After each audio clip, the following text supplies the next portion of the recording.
Hello students, I am doctor Neelam Sharma. Welcome to my channel Vidya Shiksha institutes. आप लोग कैसे हैं? आशा करती हूँ कि आप लोग अच्छे होंगे।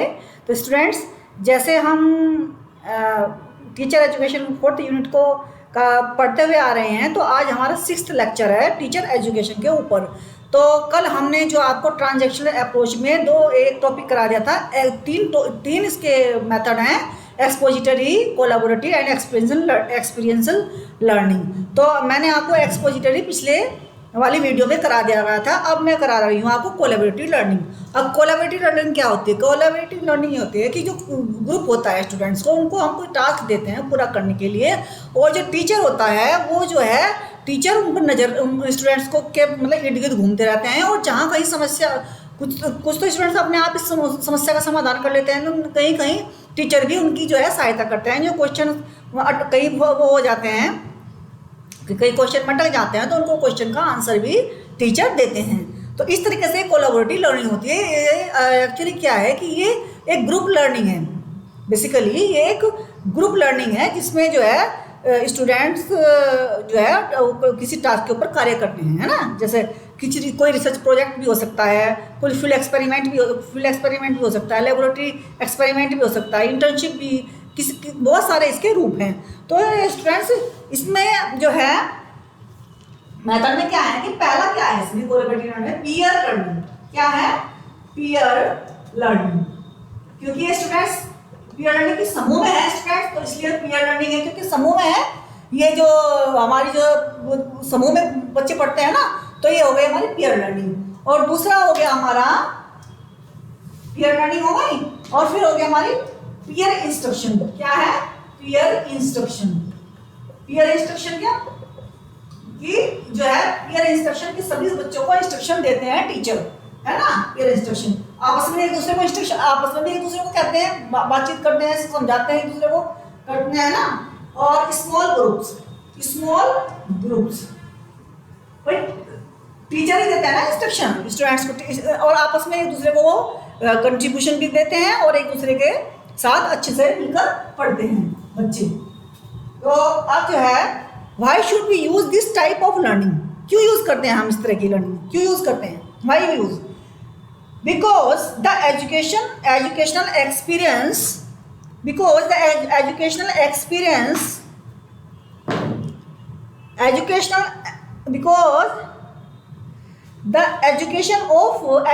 experience that are engaging, active, social, contextual and student centric lead to better learning।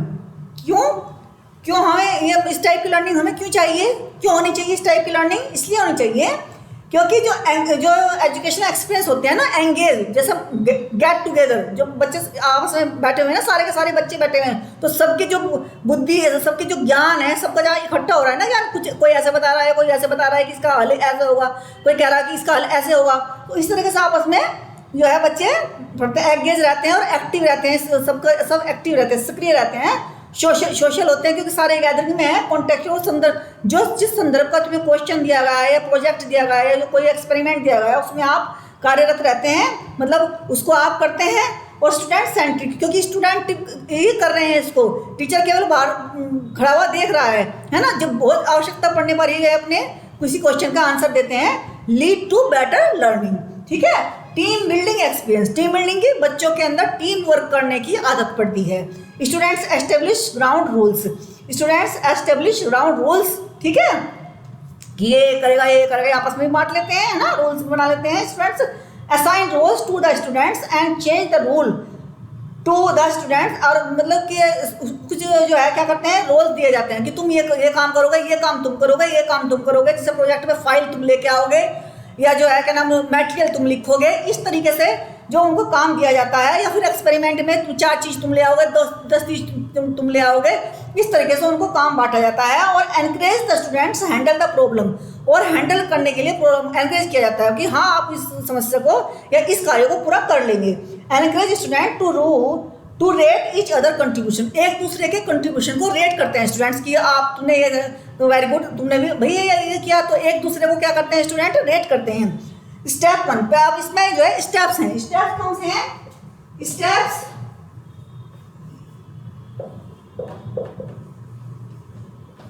Steps steps कौन सा? Introduce the task. Introduce the task, जो कार्य होता है इसको क्या करते हैं? Introduce the task. टास्क को इंट्रोड्यूस करते हैं। सबसे पहले स्टूडेंट्स को टास्क बताते हैं, उसके बाद ग्राउंड रूल्स हो गया उसके स्टेप्स में। फिर है provide the ample time to complete the task during this time teacher can ask the question to the student. पूछ सकता है कि भाई कितना हुआ कितना नहीं हुआ ये कार्य। टीचर समरी बताने के लिए स्टूडेंट्स को बोल सकता है ना। जब सारा कार्य हो जाता है तो टीचर क्या बोलते हैं स्टूडेंट को कि इसकी जो है समरी बताइए। क्या बताइए? जो कार्य हमने दिया था इसकी समरी बताइए, पूरा इसको निचोड़ बताइए क्या है ना। ओपन डिस्कशन, और क्या करते हैं जो उनके क्वेश्चंस आते हैं उस बीच में तो उनको क्लियर भी करते हैं टीचर, और ओपन डिस्कशन भी कर सकते हैं। ठीक है। Experiential learning. अब एक्सपीरियंशियल लर्निंग क्या है? एक्सपीरियंशियल लर्निंग क्या है? इसमें यह तीसरा है इसका मेथड, वो है experiential learning.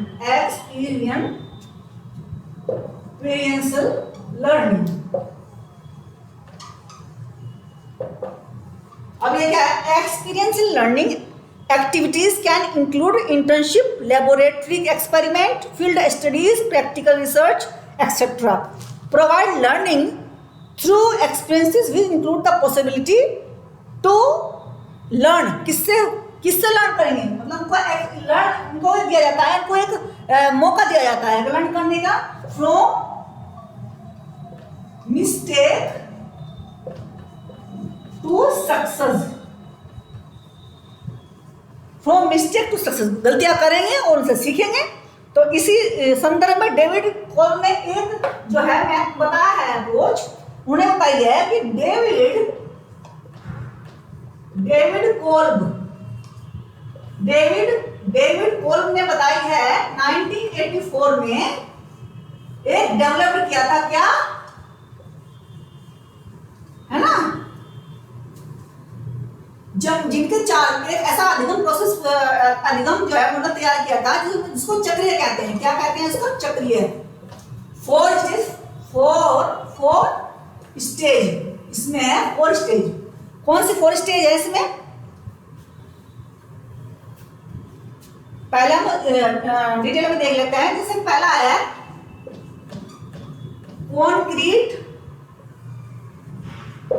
Concrete experiences. Concrete experience. अब कॉन्क्रीट एक्सपीरियंस क्या है? ऑन द स्पॉट, उसी समय बच्चों को जब कार्य दिया जाता है ना। In this stage in order to gain new knowledge और experience learner must actively participate. उसी समय वो पार्टिसिपेट करते हैं, जो कार्य उन्हें दिया गया है उसमें पार्टिसिपेट करते हैं। फिर है रिफ्लेक्टिव ऑब्जर्वेशन। फिर क्या है? दूसरा क्या है?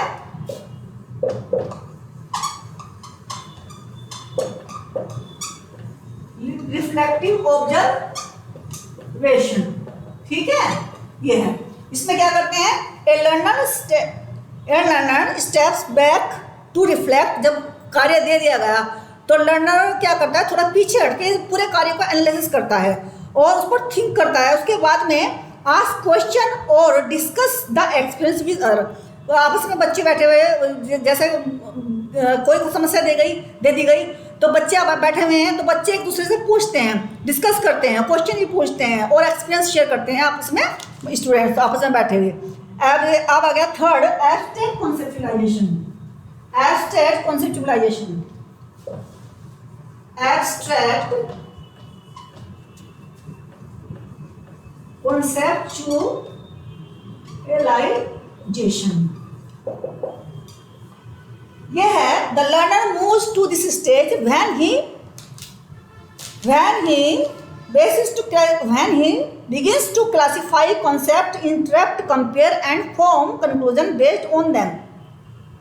अब जब उनके वहां में समस्या आ गई और समस्या के लिए उनको समाधान भी दिमाग में आ गया है स्टूडेंट्स के, तो फिर क्या करते हैं? वो एब्स्ट्रैक्ट अमूर्त रूप में उस समस्या का समाधान सोचते हैं। अमूर्त रूप में कर नहीं रहे हैं, अभी समाधान सोच रहे हैं।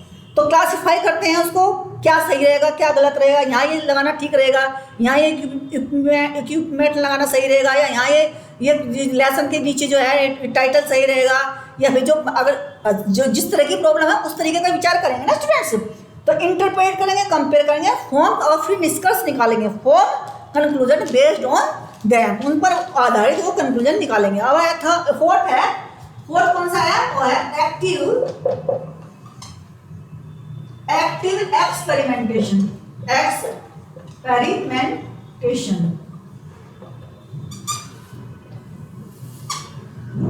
इसमें क्या है, they can analyse the plans on how to apply the acquired knowledge in future. कैसे हम फ्यूचर में एक्वायर्ड नॉलेज को, जो हमने नॉलेज एक्वायर किया उसको हम कैसे फ्यूचर में अप्लाई कर सकते हैं। तो इसकी 4 चक्रीय है, ये चक्रीय बताया था ना मैंने। तो सबसे पहले तो है कॉन्क्रीट एक्सपीरियंस, जैसे कैसे चलता है ये कॉन्क्रीट एक्सपीरियंस। फिर नीचे आएगा, सबसे पहले ये होगा, उसके बाद होगा रिफ्लेक्टिव ऑब्जर्वेशन। क्या होगा, रिफ्लेक्टिव ऑब्जर्वेशन। फिर आ जाइए इधर एब्स्ट्रैक्ट कॉन्सेप्चुअलाइजेशन।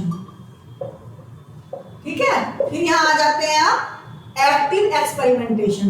एक्टिव, उसके बाद में जैसे सारी चीजें एक्सपेरिमेंटेशन, उसके बाद में एक्सपेरिमेंटेशन। इस तरह से चक्रीय जो है ये कार्य चलता है इसका एक्सपीरियंशियल लर्निंग का।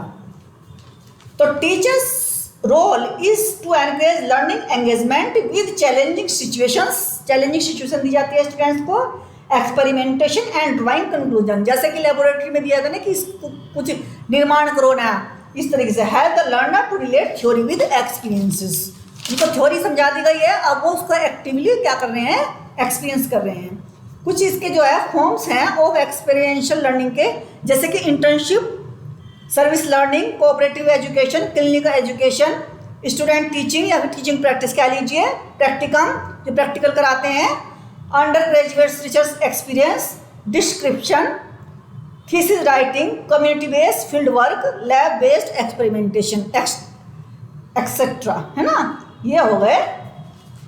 अब आ जाते हैं हम अपने PYQ पर।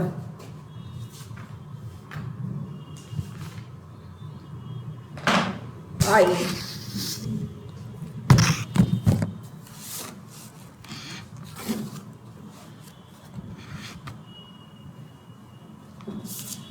Severe intellectual disability corresponds to IQ range.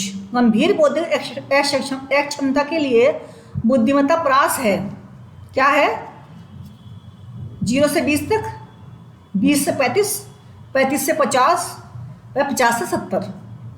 तो जो इसका सही आंसर है वो है स्टूडेंट्स 20 से 35। कोई गंभीर सीवियर बौद्धिक अक्षमता यानी कि डिसेबिलिटी माना जाता है। मैच लिस्ट 1 विद लिस्ट 2, सूची 1 के साथ सूची 2 का मिलान कीजिए। 4 क्वाड्रेंट अप्रोच फॉर सम, है ना, quadrant first, quadrant second, quadrant third, quadrant fourth. तो 4 दिए गए हैं, चारों के सामने इनके ऑप्शन दिए गए हैं। पहले के सामने दे रखा है डिस्कशन फोरम, दूसरे के सामने दे रखा है ट्यूटोरियल, तीसरे के सामने दे रखा है असेसमेंट और चौथे के सामने दे रखा है कंटेंट, कंटेंट। तो हम जो इसको जो पहले का जो होगा वो होगा ट्यूटोरियल। क्वाड्रेंट फर्स्ट में ट्यूटोरियल, क्वाड्रेंट सेकंड में कंटेंट, क्वाड्रेंट थर्ड में क्या होगा, डिस्कशन फॉर्म और क्वाड्रेंट फोर्थ में होगा असेसमेंट। ठीक है, क्या होगा, असेसमेंट। तो इसका आंसर जो सही है वो है ए का सेकंड, बी का फोर्थ, सी का फर्स्ट, डी का थर्ड। अच्छा, अब आ जाते हैं इधर, is a public dedication tool which enables reusers to distribute, remix, adapt and build upon the material in any medium or format with conditions।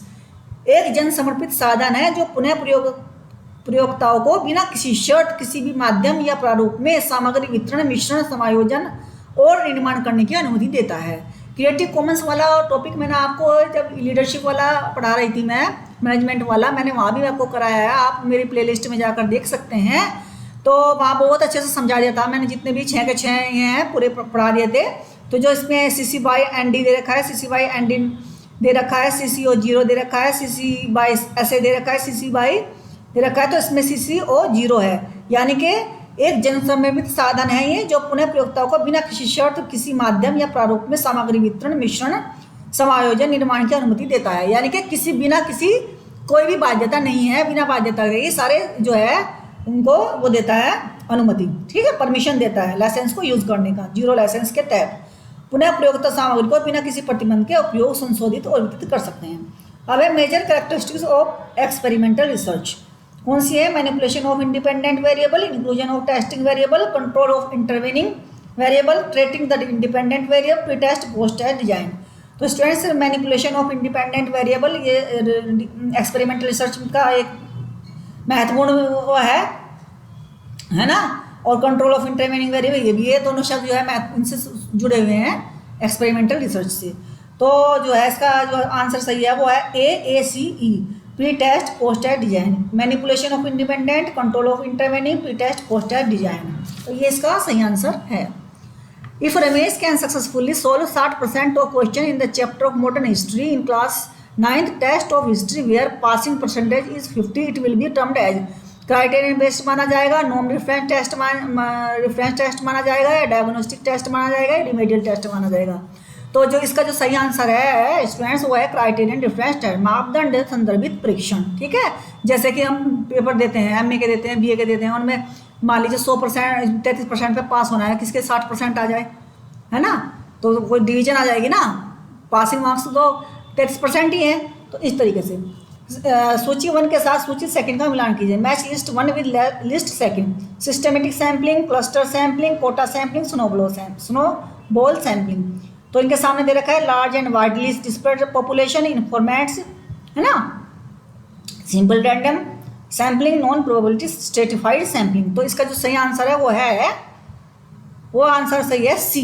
A का 3rd है, सिस्टमेटिक सैम्पलिंग का है, सिंपल रैंडम सैम्पलिंग। क्लस्टर का है कौन सा? B का 1st, यानी कि large and widely dispersed population.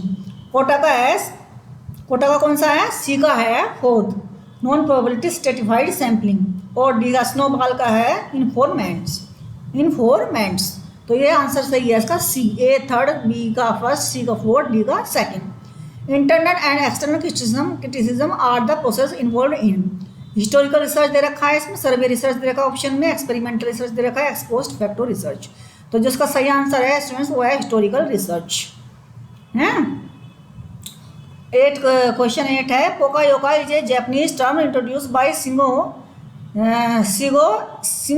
Which means catch the central role, mistake proofing, wait and right opportunity, look for right leadership. तो इसका सही आंसर है वो है उसमें मैनेजमेंट चेंज वाले में ये क्वेश्चन है। मिस्टेक क्या है स्टूडेंट? मिस्टेक प्रूफिंग, इसका सही आंसर है मिस्टेक प्रूफिंग। पोकायोका से संबंधित आप देख सकते हैं, मैंने करा भी दिया आपको, मैनेजमेंट वाली जो यूनिट कराई थी मैंने आपको ये करा दिया है, आप प्लेलिस्ट में देखिए, आपको ये इसका सही आंसर मिल जाएगा। क्वेश्चन 9th है, which of the following is a fundamental principle for national education policy. NEP के निम्नलिखित में से कौन सा राष्ट्रीय शिक्षा नीति 2020 का एक मूल सिद्धांत है? तो 4 ऑप्शन दे रखे हैं, multicultural education, universal design for learning, using assistive and adaptive technology, full equity and inclusion. तो 4 सिद्धांतों में सिद्धांत कौन सा है सही इसमें? फुल इक्विटी एंड इंक्लूजन, यानी कि पूर्ण समता और समावेशन। वैसे 3 और हैं इसके, पूर्ण समता और समावेशन तो हो गया, फिर गुणवत्ता भी है, समानता भी है, लचीलापन, 3 और है, गुणवत्ता, समानता और लचीलापन। सूची 1 के साथ सूची 2 का मिलान कीजिए। Match list 1st with list 2। अब आइडियल सोसाइटी मॉडल्स हैं, है ना, और प्रोपोनेंट हैं, उनके ऑथर हैं, इनके जो प्रतिपादक हैं। तो इधर देखिए, द सिटी ऑफ गॉड, इसके सामने सिटी ऑफ गॉड है, रिपब्लिक है, यूटोपिया है, द ग्रेट डायडेक्टिक है। 4 दे रखे हैं, आदर्श समाज प्रारूप, उनके सामने दे रखे हैं उनके लेखक। तो ये थॉमस मुरे, कोमेनियस, अगस्टाइन, प्लेटो। तो रिपब्लिक का तो आप देखते ही बता दिया होगा आपने, B का 4th है, B का 4th। तो B का 4th 2 में दे रखा है, तो हमें वो सोच समझ के इसमें आंसर लगाना है। सी आंसर इसका सही है। A का है 3rd अगस्टाइन, और B का हो गया हमारा 4th प्लेटो। यूटोपिया का हो गया हमारा कौन सा हो गया? C का 1st। यूटोपिया का हो गया थॉमस मुरे, और द ग्रेट डायडेक्टिक का हो गया कमेनियस। क्या हो गया? कमेनियस। तो ये आंसर इनके सही हैं, है ना। तो फोर्थ से तो इसका काम नहीं चलता, क्योंकि फोर्थ 2 में दे रखा है ना। तो आपको पूरा ही क्वेश्चन इसको करना पड़ेगा, समझना पड़ेगा, तभी इस क्वेश्चन का आंसर आप सोल्व कर पाओगे। तो स्टूडेंट्स आज के लिए बस इतना ही। कल फिर हम नेक्स्ट अपना जो है मॉडल्स ऑफ टीचर एजुकेशन हमारा जो है टॉपिक रहेगा टीचर एजुकेशन का। और आप जो है आप चैनल को सब्सक्राइब कीजिए और लाइक कीजिए, है ना, और कमेंट सेक्शन में कमेंट दीजिए मेरा पढ़ाना आपको कैसा लग रहा है उसके बारे में बताइए। और मैं आपको डिटेल में सब पढ़ा रही हूँ, एक एक यानी कि एक यूनिट पे आपके जितने भी टॉपिक हैं, यानी कि सब टॉपिक्स हैं, जैसे ABCD, तो ABCD 4 हैं, 4 उसमें एक यूनिट 4 भाग में बटा हुआ है। और उसमें मैंने A लिया था टीचर एजुकेशन का A, और उसमें मैंने 6 लेक्चर दिए हैं आपको, एक टॉपिक एक उस पर सब यूनिट पे मैंने 6 लेक्चर आपको दिए हैं। इस तरीके से B के भी 6 कई लेक्चर होंगे, C के भी और D के भी। इस तरह से आपको डिटेल में मैं यूनिट्स करा रही हूँ। तो स्टूडेंट्स आप कम से कम सब्सक्राइब तो कर ही सकते हैं चैनल को, और लाइक भी कर सकते हैं, है ना, पैसे तो नहीं लगते लाइक करने में। तो स्टूडेंट्स आज के लिए बस इतना ही। और respect your teachers, respect your parents, अपनी सेहत का ख्याल रखिएगा और UGC नेट की तैयारी पूरे मन से कीजिएगा, है ना। और दिसंबर जनवरी में आपके पेपर होते हैं, तो आपके पास अब सितंबर है, अक्टूबर नवंबर 2-3 महीने आपके पास मुश्किल से हैं। तो आप जो है उनकी बहुत अच्छी तरीके से तैयारी कीजिएगा। Bye bye.